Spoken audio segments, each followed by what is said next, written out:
asking a whole bunch of questions and reading down the list. But you want to make it comfortable to where you're having a conversation with them. So when they start talking about what happened in the past, you can kind of connect the dots without having to be so abrasive and be a detective. With that being said, if someone comes in and like, well, again, I don't know what the stylist did to my hair. It's not acting right. It's a mess. And I have this big party coming up. Oh, what kind of party do you have? It's my son's 2-year birthday party.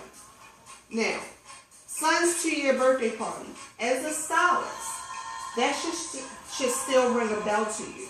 Because what you're now hearing is that she has a baby at 2 years old. After pregnancy, it takes 1 year at least before the hormones start to level out again, right? Balance themselves out again.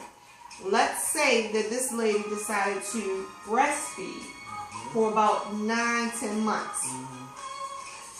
Breastfeeding also keeps the body in the same state of confusion somewhat.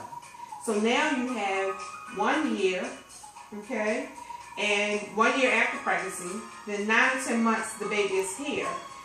Now we're celebrating the 2-year birthday. That's around when the hair is going to start to do something crazy because it's trying to regulate itself again. You understand? Yeah. Surgery, like a C-section, from the anesthesia. Right. All of that. So all this is in your consultation or having a conversation. Okay. And then did she go back on birth control? Right. Did she go back on birth control? There you go. Yeah. Now, your consultation is not only a interview for that client to see if they want to use your services, but you should be interviewing them to find out if you want to service them. Right. Sometimes clients have unrealistic expectations, and it's up to us to either say, you know, this is not possible, or this may be possible for someone else to do. So if you have someone that comes in for a consultation, and let's say they bring in a picture of Beyonce, and they want those loose romance curls, almost like when she's always in front of a fan and the hair blows, and they want their hair to walk down the street. They just want their hair to blow like that. Okay. But then they also tell you they don't want any fake hair in their hair. And that the last person that did their hair, when they blow dried it straight, it was down here. So they should be able to get it. You're looking at their hair, and you're stretching it out, and you say, well, your hair is kind of stopping here. And I don't think it's possible. That will come up in a consultation if you're thorough, versus putting them straight to the shampoo bowl, come and blow dry their hair, and they're like, what did you do? Okay? So you want to be sure that you're on the same page. They may have pictures. They may have pictures of styles that aren't best for them, that may not complement their features. In a consultation, you can say that. You know, this would be nice, but maybe if we swoop this around this way to kind of just cover this area here, that may be more fitting for you. Do you usually wear your hair down? Oh yeah, I do. Okay. So we can do this style, we can modify it a bit. What other things would you find out in consultation? We said hormonal related issues. We said we'll be interviewing, vice versa. Okay. Products, tools, home maintenance. Why are they coming to you? To help correct whatever is going on. Not even correct. To assist. Let's say nothing's going on. Why are they coming to you? Let's say they were just coming for a one-time visit. It's my birthday. It's a wedding. I used to do my own hair. I just wanted to come to you for that reason. With that being said, as a stylist, what's the first thing you should hear? They're coming to you for one time, almost like an annual thing. They need products. They need retail.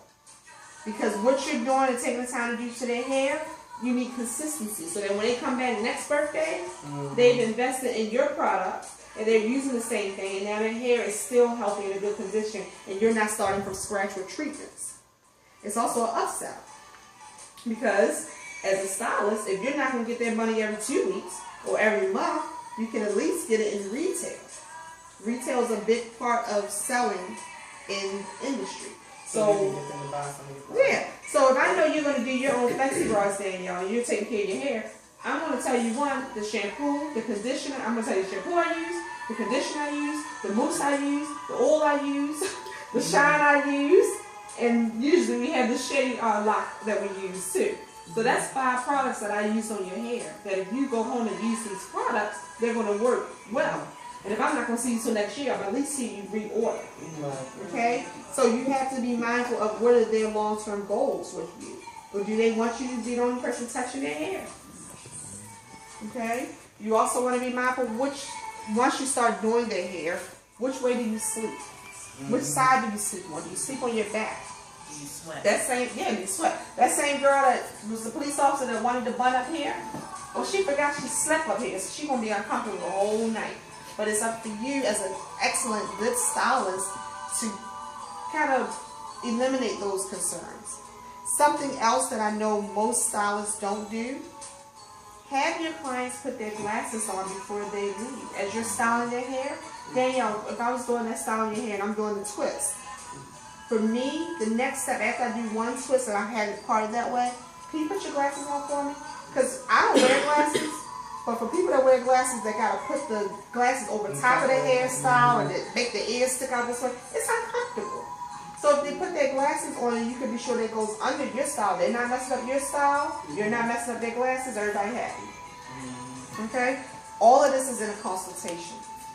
All of this is prevention, understanding. Okay? It's a reality check. All right? Any other questions? So next week, the plan is, as you know, our plans can change.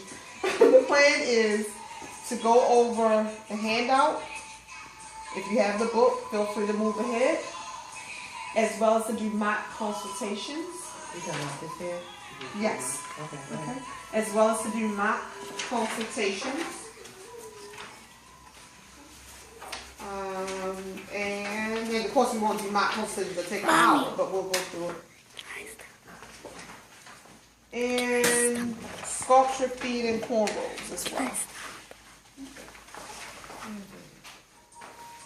So hopefully we'll move on to sculpture, feed, and cornrows.